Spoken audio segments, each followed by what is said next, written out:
ராகவும் அபியும் அதுக்கப்புறமா வந்து நம்ம ஆகாஷும் அணுவும் சேர்ந்து என்ன பண்ணுறாங்க, ஒரு திட்டம் போடுறாங்க. அதன்படி ஒரு லேடியை வந்து என்ன பண்ணுறாங்க, பேசி வர வைக்கிறதுக்காக ஏற்பாடுலாம் பண்ணி வச்சுருக்காங்க.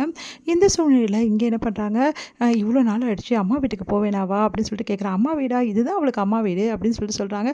இல்லை அஞ்சலி அக்கா அவங்க அம்மா வீட்டுக்கு போகணும், அதுதான் முறை அப்படின்னு சொல்லி சொன்னோன்னே எல்லாரும் அதிர்ச்சி அடைகிறாங்க. உடனே அந்த டைமில் நம்ம அபியோட அப்பா அம்மா எல்லாருமே வந்துடுறாங்க. என்ன இவங்க திடீர்னு வந்திருக்காங்க அப்படின்னு எல்லாம் அஞ்சலியை வந்து முறைப்படி கூட்டின்னு போதான் வந்திருக்கோம் அப்படின்னு அதிர்ச்சி அடைகிறாங்க. நீங்கள் என்ன சொல்கிறீங்க அப்படின்னா, ஆமாம் பின்ன என் அம்மா அப்பா வந்து உங்கள் அம்மா அப்பா இல்லையா, அப்போது என்னை பிரித்து பார்க்குறீங்களா அப்படின்னு சொல்லிட்டு கேட்குறாங்க.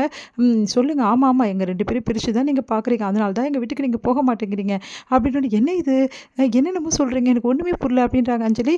இங்கே பாருங்கள் பாட்டி, அஞ்சலி அக்காவுக்கு அம்மா வீடு என் அம்மா வீடு தான், அதனால் பிரசவத்துக்கு அஞ்சலி அக்கா என் அம்மா வீட்டுக்கு தான் போகணும், அதுதான் முறை. நீங்கள் வந்து இங்கே இருந்தால் வேலைக்கு ஆகாது அப்படி சொல்கிறாங்க. அது எப்படி நாங்கள் அப்படி விட முடியும் அப்படின்றாங்க பாட்டி. என்ன பாட்டி, அப்போது எங்கள் வீடு அம்மா அப்பா உங்கள் வீடு கிடையாதா அப்படி சொன்னோன்னே, அதெல்லாம் ஒன்றும் இல்லைம்மா அதுக்காக இல்லை அப்படின்னோடனே, ஆமாம் எங்களுக்கும் ஆசை இருக்காதா அந்த பிள்ளையை நல்லா வச்சு பார்த்துக்கணுன்னு, அதனால தான் நாங்களும் வந்திருக்கோம். சரி ரொம்ப வேணாம், ஒரு 10-15 நாளாவது எங்கள் வீட்டில் இருக்கட்டும், அதுக்கப்புறம் நான் அனுப்பிச்சிடுவோம். ஐயோ அவ்வளோ நாள்லாம் எப்படி அஞ்சலி வீட்டுக்குள்ள நான் இருக்க முடியாது அப்படின்றாரு முரளி.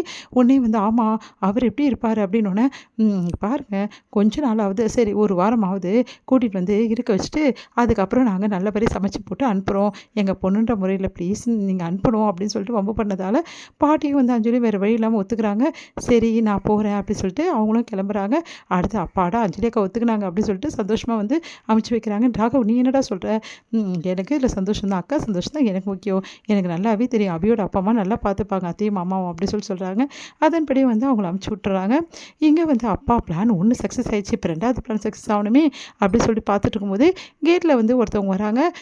வந்து அந்த மாதிரி கிராமத்து சேலை மாதிரி கட்டிக்கிட்டு கிராமத்தில் இருக்க வந்து வில்லேஜ் கேர்ள் மாதிரி ஒருத்தவங்க வராங்க. அவங்க வந்து பார்த்துட்டு இதுதான் என் மாமா வீடா அப்படி சொல்லிட்டு உள்ளே வராங்க. எல்லாரும் இல்லை யாரும்மா நீ அப்படின்னு சொல்லிட்டு பாட்டி எல்லோரும் கேட்குறாங்க.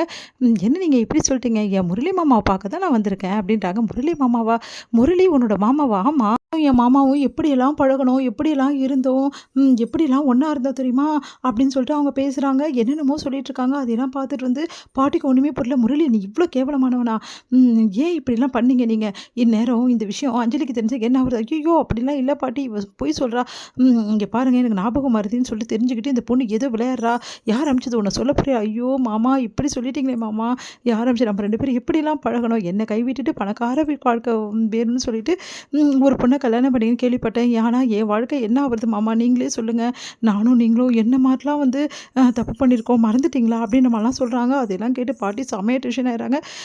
ஒன்றும் புரியாமல் அப்படியே யோசிக்கிறாங்க. உடனே வந்து அபி வந்து வேணும்டா வேணும் உனக்கு, நல்லா மாட்டிக்கினியா, நீ உண்மையை சொல்கிற வரைக்கும் இந்த அக்கா நடிச்சுக்கிட்டே தான் இருப்பாங்க, ஒன்றுமே உன்னால் பண்ண முடியாது அப்படின்னு சொல்லி டென்ஷன் ஆகுறாங்க. உடனே வந்து சந்தோஷமாக வர்றாரு நம்ம ராகவ் வந்து என்ன மாமா இதெல்லாம் அப்படின்றாரு. ஐயோ எனக்கு இதை பற்றி எதுவுமே தெரியாது அப்படின்றாங்க.